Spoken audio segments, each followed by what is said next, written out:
Today, we want to share best practices for firing your customers. And no, we're not joking, tips to actually help you fire your customers. Now, of course, there is a giant footnote associated with this statement, but we'll get into that shortly. I'm Anthony Bahr, and with me today is Sean Curran, an 80/20 consultant here at Strategex.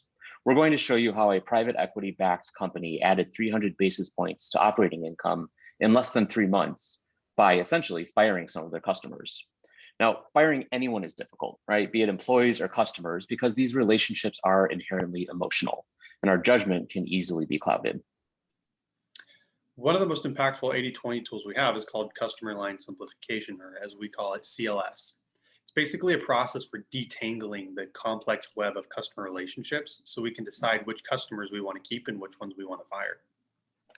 Yeah, and Sean, the idea of CLS is always something that kind of gets jaws to drop at first, because the notion of firing a customer is so counterintuitive to how many businesses operate.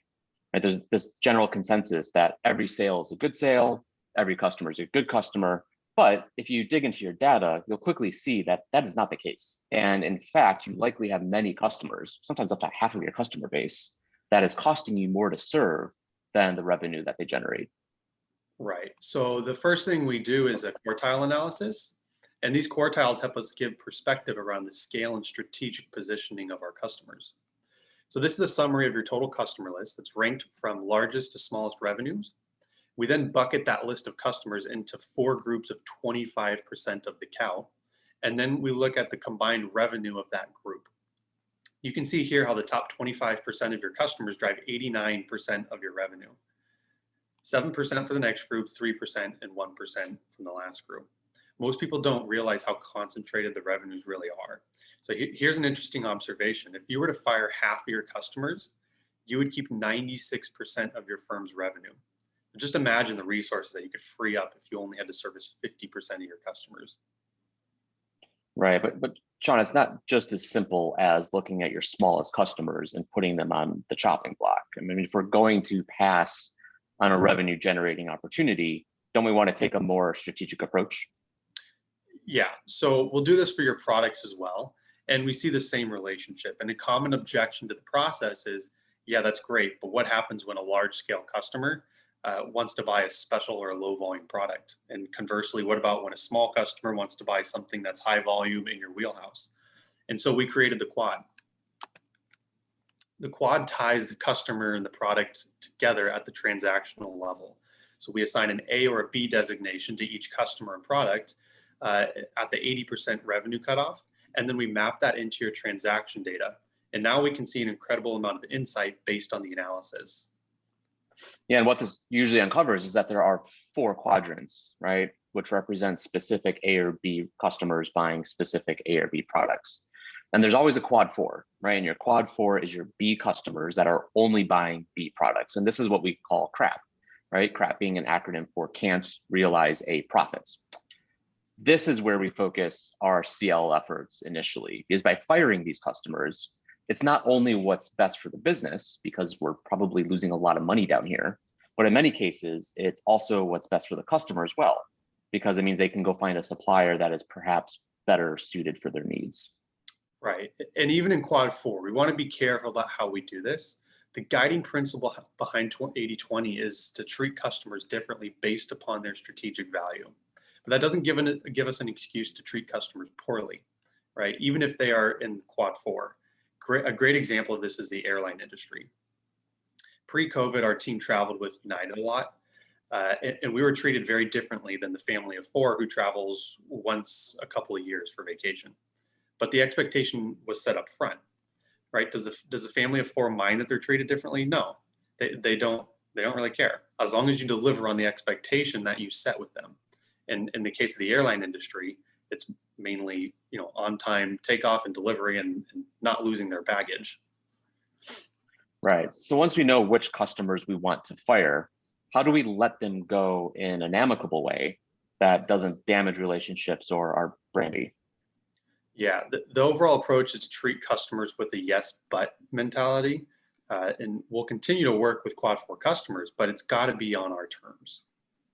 Unlike quad 1 customers, right? Those A customers buying A products, it's not yes, but with them, it's yes, and.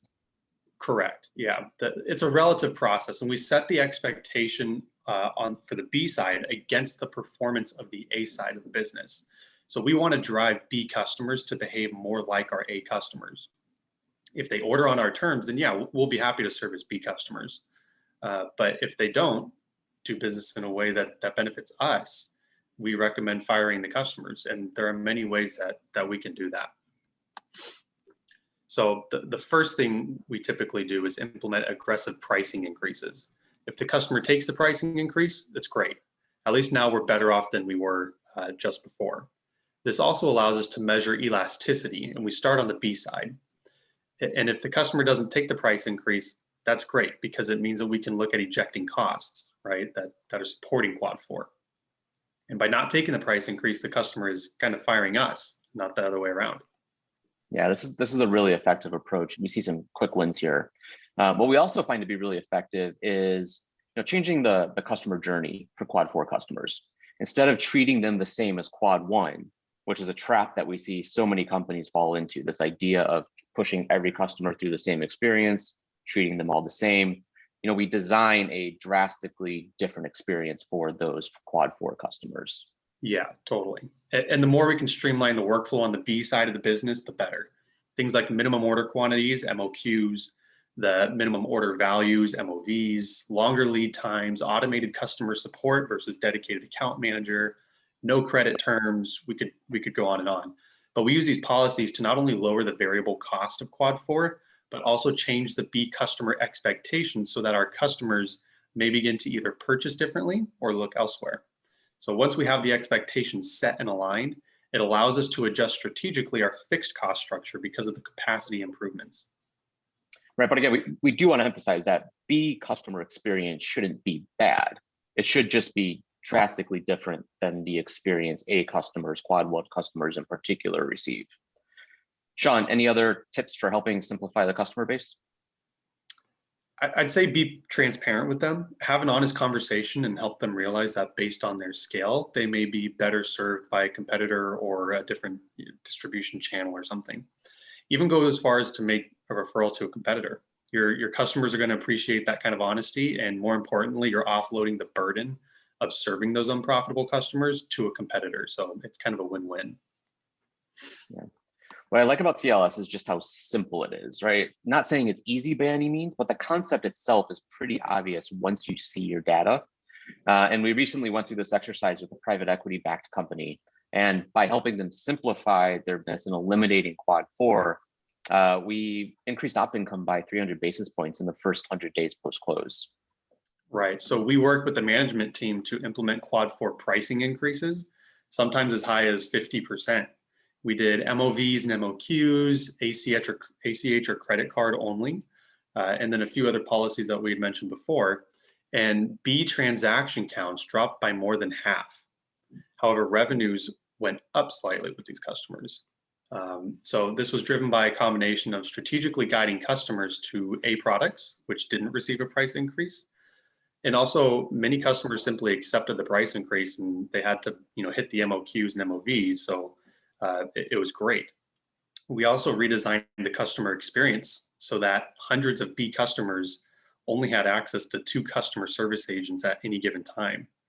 And call center wait times on the B side went through the roof. However, we redeployed those resources to the A side of the business, and we were able to offer really high quality, no wait customer support for our A customers without adding any more people into the business. So it in turn allowed us to create an environment where more large orders were being placed from our A customers. And so our profits increased dramatically. Now on the B side, on the B phone lines, we presented a clear and concise menu when they called, which gave them directions to an online FAQ page. And from here, they were able to troubleshoot their own problems or start further the process which they would need help on. And finally, on the FAQ page, we also linked the telephone number and the competitor's website and ordering information to our page. So we're offloading, like I said earlier, that burden of, okay, if you don't want to work with us on our terms, we want you to go to our competitors because you're going to make our competitors' business worse. Yeah, I think this is a great example because I think there's this, notion out there that 80/20 is all about cost cutting.